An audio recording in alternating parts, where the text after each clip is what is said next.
ታሪክ ጅምር ሓደ ሳንጅሜሪ ዝተባሃለ ሳይንቲስት ተመራማሪ ጠፈር ንዕዘብ። ሳንጅሜሪ ካብ መሬት ወጻኢ ኣብ ካልእ ፕላኔት ካልኦት ፍጡራት ኣለዉ ኢሉ ይኣምን ስለ ዝነበረ ናብተን ፕላኔታት ዝተፈላለየ ናይ ድምፂ መልእኽቲ ይልእኽ ነበረ። ሓደ መዓልቲ ከዓ ነቲ ዝለኣኾ መልእኽቲ መልሲ ተለኣኸሉ። በዚ ዝተሓጎሰ ሳንጅሜራ ዝተለኣኸሉ መልሲ ንበዓልቲ ቤቱ የርእያ። ብድሕሪ እዚ ሳንጂ ኣብ ካናዳ ናብ ሰርሓሉ ዝነበረ ቦታ ምስ ከደ ንመሳርሕቱ ብዛዕባ ዝረኸቦ ነገር የካፍሎም ከረድኦም እውን ይፍትን። መሳርሕቱ ግን ከኣምንዎ ስለ ዘይከኣሉ ካብኦም ክርሕቕ ይነግርዎ። በዚ ዝሓረቐ ሳንጂ ሰበይቱ ብምሓዝ ናብ ገዝኦም ረሐ። ኣብ መንገዲ ከለዉ ከዓ ካብ ሰማይ ደሚቕ ብርሃን ንታሕቲ ክወርድ ይርኢ። በዚ ተሓጒሱ ከዓ ክሳዱ ቀልቂሉ ክጽውዕ ጀመረ። እንተኾነ ግን ብዘይምስትውዓሉ እምኒ ንመኪንኡ ይግልብጣ። በዚ ሓደጋ ሰበይቱ ሳንያክ ብህይወት ክትተርፍ ከላ ሳንጂ ግን ህይወቱ ክድሕን ኣይከኣለን። ኣብታ መኪና ውሽጢ ድማ ተቓጺሉ ሞተ። ሶንያ ድሕሪ ናይ ሰብኣያ ሞት ናብ ሂንዲ ተመሊሳ ነብሰ ጡር ስለ ዝነበረት ሮሂት ዝተባሃለ ቆልዓ ወለደት። ሮሂት ድማ ብዝበፅሖ ሓደጋ መኪና ድኻም ናይ ኣእምሮ ዘለዎ ቆልዓ ነበረ። እዚ ሽግር ድማ ብመጥባሕቲ ክሕሹ ከም ዝኽእልን ኮይኑ ግን ኣብ ኣካሉ ፓራላይዝ ናይ ምዃን ዕድል እውን ከም ዘለዎ ይነግርዋ። ነዚ ዝሰምዐት ሶንያ ወዳ ኦፕሬሽን ንዘይምግባርን ከም ዘለዎ ኮይኑ ንኽዓቢ ወሰነት። ድሕሪ ዝተወሰነ ዓመት ሮሂት ክዓቢ ጀመረ። ሮሂት ወላ ዓብ ሰብ እንተኾነ ግን ብዝነበሮ ሽግር ምኽንያት ምስ መሳንኡ ዘይኮነስ ምስ ዝተፈላለዩ ቆልዑ ይውዕል ነበረ። ምኽንያቱ ከዓ እቶም መሳትኡ ክርድእዎ ስለ ዘይከኣሉ ነበረ። ሓደ መዓልቲ ሮሂት ምስቶም መዋዕልቲ ቆልዑ እናተፃወቱ ከለዉ ኣብቲ ከባቢ ተፈራሐ ዝነበረ ሰብ ይበኣሱ። ራጅ ምስ ብጾቱ ንበዓል ሮሂት ከፈራርሕዎም ዋላ እንተፈተኑ በዓል ሮሂት ግን በዚ ከይተደሃሉ ናይ በዓል ራጅ ሞቶም ብኣጋሮም ኣውዲቖም ካብቲ ቦታ ሃደሙ። ብኻልእ ትዕዝብትና ኒሻ ትበሃል ሓንቲ ጽብቕቲ ጓል የርኤና። ኒሻ ኣብ በዓል ሮሂት ዝነብርዎ ከተማ ቤተሰባ ንምርኣይ ኣብ ዝመጸትሉ ግዜ ሮሂትን የዕሩኽቱን ንኒሻ ረኺቦም ናይ ቆልዑ ዋዛ እናተዋዘዩ ይላገጹላ። በዚ ነገር ድማ ኒሻ ሓረቐት። እቲ ኩሉ ዝገበሮ ሮሂት ነድዩ ይነግራ። ኣዲ ሶንያ ድማ ነዚ ምስ ሰምዐት ዝገበሮ ነገር ግቡእ ከም ዘይኮነን ካብኡ ከምዚ ዓይነት ተግባር ከም ዘይትጽበን ነገረቶ። ብተወሳኺ ንኒሻ ንዝገበራ ነገር ይቕሬታ ክሓታ ከም ዘለዎ እውን ነገረቶ። ሮሂት ድማ ነድኡ ዘኽብር ስለ ዝነበረ ሓደ መዓልቲ እናኸደ ከሎ ናይ ኒሻ መኪና ይርአ። በዚ ኣጋጣሚ ሮሂት ይቕሬታ ኢሉ ብምጽሓፍ ኣብ መኪና ይጥቅዓላ። ነዚ ዝተዓዘበ ኣብቲ ከባቢ ዝነበረ ራጅ ንሮሂት እንታይ ይገብር ከም ዘሎ ይሓቶ። ሮሂት ድማ ዝገብሮ ዘሎ ነገር ንራጅ ከረድኦ ይፍትን። ራጅ ግን ሮሂት ንዝብሎ ነገር ክሰምዖ ኣይደለየን። ኣብቲ ግዜቲ ኒሻ ናብቲ ቦታ መጸት። ቅድሚ ሕጂ ሮሂት ዝገበረ ነገር ድማ ንራጅ ነገረቶ። ራጅን የዕሩኽቱን ነዚ ምስ ሰምዑ ብኒሻ ክፍተው ክብሉ ንሮሂት ይሃርምዎ። ነታ ዝኸደላ ዝነበረ ስኩተር እውን ይሰብርሉ። ኣብቲ ግዜቲ በቲ ቦታ ትሓልፍ ዝነበረት ኣዶ ሮሂት ድማ ንወዳ ከምኡ ኮይኑ ክትሪኦ ኣመና ሓዘነት። ናብ ኒሻን ራጅ ምስ ኣዕሩኽቱ ኮፍ ኢሎም ናብ ዘዕልሉሉ ዝነበሩ ቦታ ምርሐት። ንኒሻ ሮሂት ናይ ኣእምሮ ሕሙም ከም ዝኾነን ጽቡቕ ካብ ሕማቕ ክፈሊ ከም ዘይክእልን ነቲ ዝገበሮ ነገር ከዓ ይቕሬታ ክሓታ ከም ዝሓሰበን ኮይኑ ግን ነሶም ብዘይኮነ መንገዲ ንዕኡ ከም ዝሃረምዎ ነገረታ። ንሳ ግን ብዛዕባ ሮሂት ትፈልጦ ነገር ስለ ዘይብላ ስለ ዘይትፈልጦም ጌጋ ከም ዘይብላን እንተኾነ ግን በዓል ራጅ ኣብ ሓደ ቤት ትምህርቲ ይመሃሩ ከም ዝነበሩን ብዛዕባ ኩነታት ሮሂት እውን ከም ዝፈልጡ ተዛረበት። በቲ ዝሰርሕዎ ድማ ከም ዝሓፈረት ነገረቶም። ብድሕሪ እዚ ሶንያ ናብ በዓል ራጅን ኒሻን እናረኣየት ጥዑያት ሰባት ከም ናቶም ዝሓስቡ እንተኾይኖም ወዳ ሮሂት ብከምዚ ዓይነት ነገር ስለ ዘይተፈጠረ ሕጉስቲ ከም ዝኾነት ምኽንያቱ ድማ ናቶም ተግባር ብላሽን ዘይስነ ምግባራውን ስለ ዝኾነ ኢላ ካብቲ ቦታ ኸደት። በቲ ኩነታት ኣመና ዝሓዘነት ኒሻ ንሮሂት ይቕሬታ ንምሕታት ናብ ቤት ትምህርቶም ረሐት። ኣብኡ ምስ በጽሐት ድማ ናይ ኣይሲቲ መምህሮም ንሮሂት ካብቲ ክላስ ክወፅእን ንሱ ክመሃር ከም ዘይክእል ነጊሩ ካብቲ ክላስ ክሰግኦ ከሎ ረኣየት። ሮሂት ድማ በቲ ነገር ሓሪቑ ኣብ ደገ ወፂኡ ይበኪ። ነዚ ዝረኣየት ኒሻ ናብ ናይ ሮሂት ገዛ ብምኻድ ንሮሂት ይቕሬታ ክትሓቶ ወሰነት። ሮሂት ድማ ናብ ገዝኡ ምስ ተመለሰ ኒሻ ሳይክል ገዚኣ ተጸበየቶ። ንሮሂት ድማ ይቕሬታ ሓተተት። ብኸምዚ ከዓ ክልቲኦም ክዕረቑ ከኣሉ። ቀፂላ ኒሻ ንራጅን ንኻልኦት የዕሩኽቱን ይቕሬታ ከም ዝሓትዎ ገበረት። ካብ ግዜ ናብ ግዜ ድማ ሮሂትን ኒሻን ጽቡቕ እናተቐራረቡ ይመፁ። ብኻልእ ከዓ ኒሻን ኣቦኣ ብዛዕባ ሮሂት ክነግሮ ከላ ንዕዘብ። ኣቦኣ ድማ ዶክተር ስለ ዝነበረ ብዛዕባ ኩነታት ናይ ሮሂት ምስ ረኣየ ንዕኡ ዘድልዮ ነገር ፍቕርን ክንክንን ከም ዝኾነ ይነግራ። ነዚ ሰምዐት ኒሻ ድማ ንሮሂት ብዝበለፀ ነብኣ ክተቕርቦን ምስኡ ክትከውንን ጀመረት። ሮሂት ድማ ንኒሻ ዕምበባ ይህባ። ኒሻ ድማ ነቲ ዕምበባ ተቐቢላ ኣብ ማዕጉርቱ ድሕሪ ምስዓማ ካብ ድሕሪ ሕጂ ኣፍቃሪቱ ከም ዝኾነት ነገረቶ። ንቤተሰባ እውን ኣላለየቶ። ሮሂት ድማ በቲ ነገር ይሕጎስ። ናብ ክላሳ ወሲዳ ትጥቀመሉ ዝነበረት ኮምፒተር እውን ኣርኣየቶ። ሮሂት ነዚ ምስ ረኣየ ንዕኡ እውን ኣቦኡ ዝጥቀመሉ ዝነበረ ኮምፒተር ኣብ ገዝኡ ከም ዘሎ ይነግራ። ብድሕሪ እዚ ምስ ኒሻ ተተሓሒዞም ኮምፒተሩ ንምዕራይ ናብ ገዝኡ ምርሑ። ክልቲኦም ድማ ነቲ ናይ ኣቦኡ ኮምፒተር ክተናኽፍዎ ጀመሩ። ዘይፈለጥዎ ነገር ግን ዳግማይ ነቶም ኣላይን ወይፎ መልእኽቲ ይልእኹሎም ከም ዝነበሩ እዩ። ንጽባሒቱ ንግሆ ሮሂት ምስ ኒሻ ናብ ራጅ ዝፃወቱሉ ዝነበረ ናይ ባስኬትቦል ውድድር ኣምርሑ። ሮሂት ድማ ኒሻ ብክእለት ናይ ራጅ ክድነቕ ስለ ዝረኣያ ንሱ እውን ልክዕ ከም ራጅ ተፃወታይ ባስኬትቦል ንክኸውን ይውስን። በዚ ከዓ ንኽለማመድ ናብ ሓደ ናይ ባስኬትቦል መፃወቲ ንምሸቱ ኸደ። እንተኾነ ግን ራጅ ምስ ኣዕርኽቱ ናብቲ ቦታ ይመፁ። ንሮሂት ድማ ክነለማመደካ ኢሎም ይሓትዎ። ሮሂት ድማ ለዋህ ብምንባሩ ሕራይ ብምባል ምስኦም ክለማመድ ወሰነ። በዓል ራጅ ድማ ከም ዕላምኦም ንሮሂት ከሳቒይዎን ክሃርምዎን ጀመሩ። ቀፂሉ ራጅ ንሮሂት ካብ ድሕሪ ሕጂ ንኒሻ ከይጥምታ ጠንቂዕዎ ካብቲ ቦታ ይኸዱ። እዚ ኩሉ ግፍዒ ዝበፅሖ ሮሂት ናብ ገዝኡ ምስ ተመለሰ ንኣምላኹ ንምንታይ ከምዚ ጌርካ ፈጢርካኒ እናበለ ከማርር ይጅምር። ብድሕሪ እዚ ሮሂት ናብ ኣቦኡ ኮምፒተር ኣቐሚጡሉ ካብ ዝነበረ ክላስ ሓደ ድምፂ ይሰምዕ። ነቲ ድምፂ ድሕሪ ምስምዑ ሮሂት ሰንቢዱ ናይ ኣቦኡ ኮምፒተር ዳግማይ ንምትንካፍ ናብቲ ዘቐመጠሉ ቦታ ምርሐ። ኣብኡ በፂሑ ድማ ልክዕ ኣቦኡ ከም ዝገብሮ ዝነበረ ናብ ኤሌን መልእኽቲ ይሰድድ። ኣብቲ ግዜ እቲ ግን ኣዲኡ መፅያ ብዝገበሮ ነገር ሓሪቓ ንሮሂት ብፅፊዒት ተሃርሞ። ዝገብሮ ዘሎ ገዲፉ ድማ ሓሊፉ ንኽድቅስ ነገረቶ።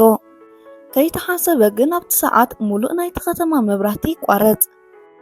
ሓደ ናይ ኤሌን ዓብ መንኮርኮር ድማ ናብቲ ገዛውቲ ይመጽእ እሞ ዝተወሰነ ጸኒሑ ናብቲ ዝነበሮ ቦታ ይምለስ። እዚ ተግባር ድማ ብሚድያታት ብዙሓት ኩሩ ተዋሂብዎ ይቃላሕ። ንጽባሒቱ ንኮ ፖላይስ ብዛዕባ እቲ ዘጋጠመ ንምፅራይ ናብቲ ቦታ ከምርሑ ንዕዘብ። እታ መንኮርኮር ዝዓለበትሉ ቦታ ድማ ክምርምርዎን ከጻርዩን ጀመሩ። እንተኾነ ግን ኣብቲ ቦታ ዝረኸብዎ ነገር ስለ ዘይነበረ ንምኻድ ይውስኑ። እቲ ናይቲ ከባቢ ኣዛዝ ድማ ብምስጢር ምናልባት ገዲፎሞ ዝኸዱ ነገር ክህሉ ስለ ዝኽእል ዝተወሰኑ ፖላይስ ኣብቲ ከባቢ መዲቦም ከጻርዩ ትእዛዝ ኣመሓላለፉ። ነዚ ነገር ካብ ኣቦኣ ሰምዐት ኒሻ ንሮሂት ሒዛ ናብቲ ጫካ ምርሐት። ኣብቲ ቦታ ድማ ካብቶም ኤሌን ሓደ ፍሉይ ፍጡር ይረኽቡ። ንሶም እውን ነቲ ፍሉይ ፍጥረት ናብ ገዛ ሒዞም ተመለሱ። እቲ ኤሌን ድማ ናይ ገዛ ርእሱ ሓይሊ ከም ዘለዎን ሰብ ከድሕን ከም ዝኽእልን ይርዩ። በዚ ከዓ ናይቲ ኤሌን ሽም ጃዱ ኢሎም ይሰሚዎ።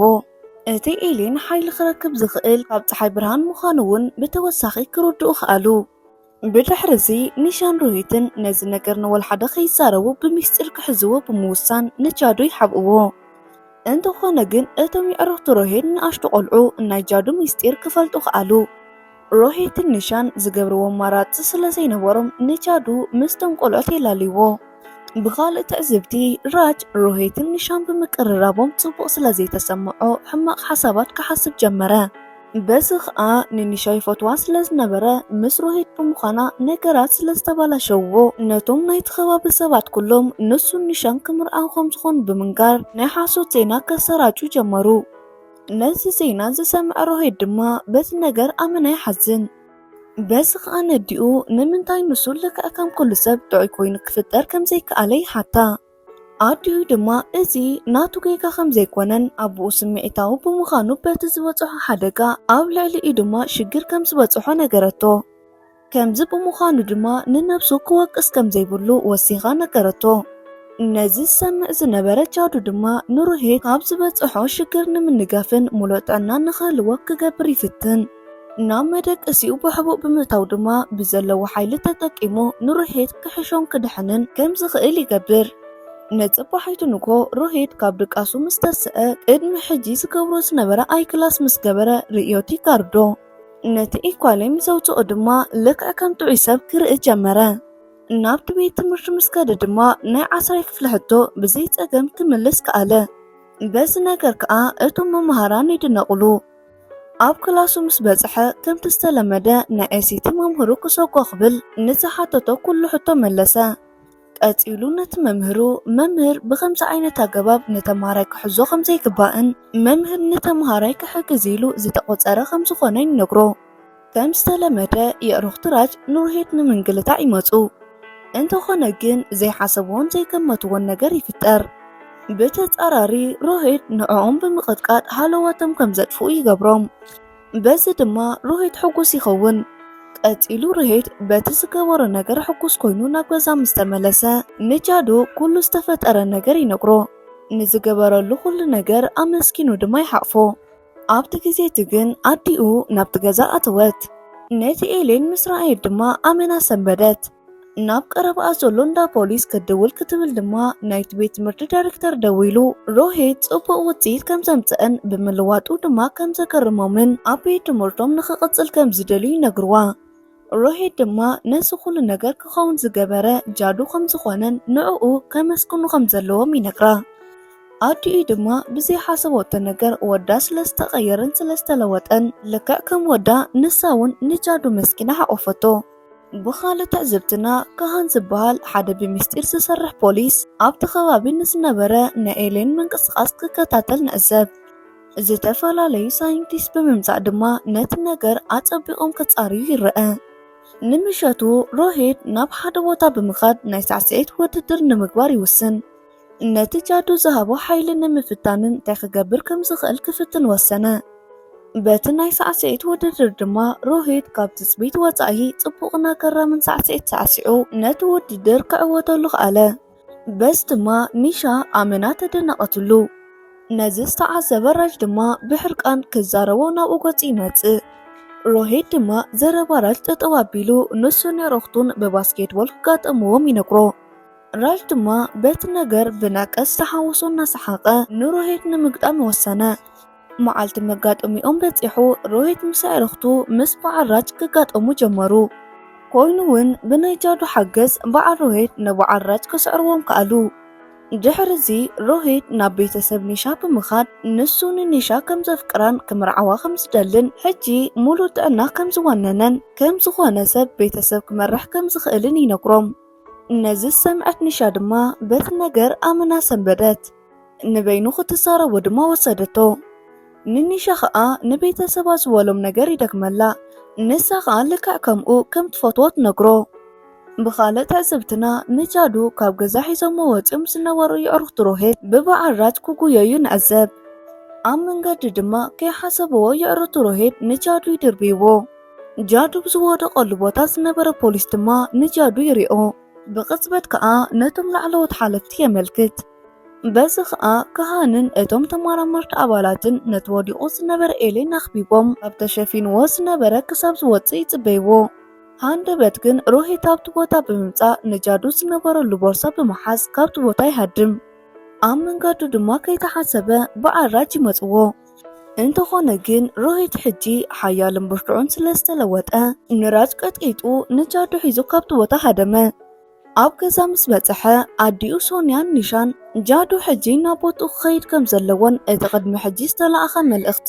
ዳግማይ ተላኢኹ መፂኦም ክወስድዎ ክግበር ከም ዘለዎ ይነግርኦ ሮሂት ድማ ኣዲኡ ኒሻን ዝበልኦ ነገር ቅኑዕ ከም ዝኾነ ተገንዚቡ ክገብሮ ይውስን እንተኾነ ግን ጃዱ ናብ ዝነበሮ ብዝምለሰሉ ሰዓት ሮሂት ዝረኸቦ ሓይልን ክእለትን ካብኡ ኩሉ ከም ዝውሰድ ሮሂት ክግንዘብ ከኣለ እንተኾነ ግን ዋላ ከምኡ እንተኾነ ጃዱ ብቲ ቦታ ተጸኒሑ ክመውት ስለ ዝኽእል ብዝኾነ ይኹን ንዑ ክልእኾ ይውስን ናብ ናይ ኣቦኡ ኮምፒተር ብምኻድ ድማ መልእኽቲ ክልእኽ ጀመረ ብተመሳሳሊ ካህንን ካልኦት ሓለፍትን ብምዃን ናብ ናይ ሮሂት ገዛ መፂኦም ጃዱ ይሕሊፉ ክህቦምን ንዕኡ ድማ ነፃ ክገድፍዎ ከም ዝኾኑ ይነግርዎ ሮሂት ግን ከምኡ ካብ ምግባር ካብቲ ቦታ ንጃዱ ሒዙ ክሃድም ብምውሳን ንጃዱ ሒዙ ሃደመ ኮይኑ ግን ኣብቲ ከባቢ ብዙሓት ፖሊስ ስለዝነበሩን ነቲ ከባቢ ከቢቦሞ ስለዝነበሩ ንሱን ጃዱን ተተሓዙ እቶም ፖላይስ ግን ንጃዱ ጥራሕ ስለ ዝደልዩ ዝነበሩ ንሮሄድ ገዲፎም ንጃዱ ጥራሕ ሒዞም ኸዱ። ሮሄድ ድማ ንጃዱ እንተወሲዶሞ ክመውት ከም ዝኽእል ስለ ዝተረድአ ተስፋ ከይቆረፀ ክከታተሎም ጀመረ። ክሳብ መወዳእታ ተኸታቲሉ ምስ ረኸቦም ድማ ዳግማይ ንጃዱ ሒዙ ሃደመ። ብተመሳሳሊ እቶም ናይ ጃዱ ቤተሰብ ናብ መሬት ብምምፃእ ንጃዱ ይወስድዎ። ጃዱ ልክዕ ምስ ከደ ድማ ሮሄድ ናብቲ ዝነበሮ ናይ ውስንነት ኣእምሮ ይምለስ። ኣብ ዝቕፅል ትዕዝብቲ ሮሄድ ንኤሌን ካሃድም ስለ ዝሓገዘ ብመንግስቲ ብዓቢ ገበን ተኸሲሱ ንዕዘብ። እንተኾነ ግን ንሮሄድ ናይ ኣእምሮ ውስንነት ከም ዘለዎ ዝተረድአ ፈራዲ ንሮሄድ ነፃ ይፍንዎ። ልክዕ ምስ ወፀ ድማ በቲ ዝገበሮ ነገር እቶም ናይቲ ከባቢ ሰባት ከድንቕዎን ከጣቕዕሉ ንዕዘብ። ኣብ መወዳእታ ኒሻ ምስ ሮሄድ ብሓንሳብ ወክ እንዳገበሩ ከለዉ ኒሻ ንሮሄድ ዘለዎ ኩነታት ንዓኣ ከም ዘይገድሳን ሕጂ እውን ከም ተፍቅሮ ትነግሮ። ብድሕሪ እዚ ኣብ መንገዶም ከምቲ ዝተለመደ ብዓራጅ መፂኦም ከሸግርዎ ይፍትኑ። ሮሄድ ድማ ኣብ ቅድሚኡ ዝነበረ ናይ ባስኬትቦል ኩዕሶ ቀሊዑ ንራጅ ይሃርሞ። ራጅ ድማ ሃለዋ ትድፊኡ ወደቐ። በዚ ከዓ ሮሄድ ጃዱ ሂብዎ ዝነበረ ሓይሊ ገዲፍሉ ከም ዝኸደ ክግንዘብ ከኣለ። ኣብዚ ከዓ ትዕዝብትና ንውድእ። ፍትዋት ተኸታተልቲ መደብና ብዘቕረብናልኩም መደብ ዓጊኩምን ተሰናጊዕኩምን ክትኮኑ እናተመነና እንተፈቲኹምዋ ቪድዮ ላይክ ሼር ብምግባር ዘለኩም ሃናፅ ሪቶ ይኹን ሓበሬታ ኣብ ኮመንት ሴክሽን ኣቕምጡልና። ናይ ወትሩ ተኸታተልቲ መደብና ንምዃን ሳብስክራይብ ዘይገበርኩም ሳብስክራይብ ቦር እንዳበልኩ ኣብ ቀጻሊ ብኻልእ መደብ ክሳብ ንራኸብ ሰሰናዩ።